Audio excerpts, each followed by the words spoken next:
पेडणेकर आपल्यासोबत जोडल्या गेलेल्या आहेत। पेडणेकरजी स्वागत आहे तुमचं टीव्ही 9 मराठीवर। नालासोपाऱ्यामध्ये भाजप आणि बहुजन विकास आघाडीमध्ये राडा झाल्याचं पाहायला मिळतंय, तुमची पहिली प्रतिक्रिया? बॉन्ड पासून मिळवलेल्या पैशांचं अनेक वर्षाचा हिशोब मिळालेला नाही नागरिकांना।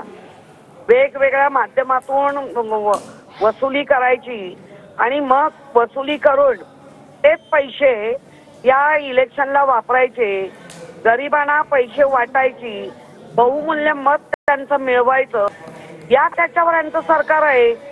आणि याच्यासाठी म्हणजे सत्तेतून पैसा, पैशातून सत्ता, हेच गणित आहे।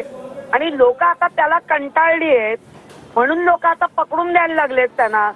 एक वरिष्ठ नेता भाजपाचा, जो दिल्लीच्या पातळीवर काम करणारा नेता, इतकं घाणेरडं जर काम करत असेल तर अशा गोष्टीचा आम्ही निषेध करतो। आणि निवडणूक आयोगाने त्यांचे कान, नाक, डोळे हे आता उघडे ठेवले पाहिजे आणि यांच्यावरती कारवाई केली पाहिजे। निवडणूक आयोग त्यांचा बाटिक झाल्यावर का नाही वागला पाहिजे। नक्कीच नक्कीच धन्यवाद किशोरीजी, तुम्ही आमच्याशी बोलात त्याबद्दल। तर नालासोपारा विरारमध्ये पैसे वाटल्याचा आरोप विनोद तावडे यांच्यावर करण्यात आलेला आहे। बहुजन विकास आघाडीच्या कार्यकर्त्यांनी आरोप केला आणि तावडेंना या ठिकाणी त्यांनी घेराव घातलेला आहे।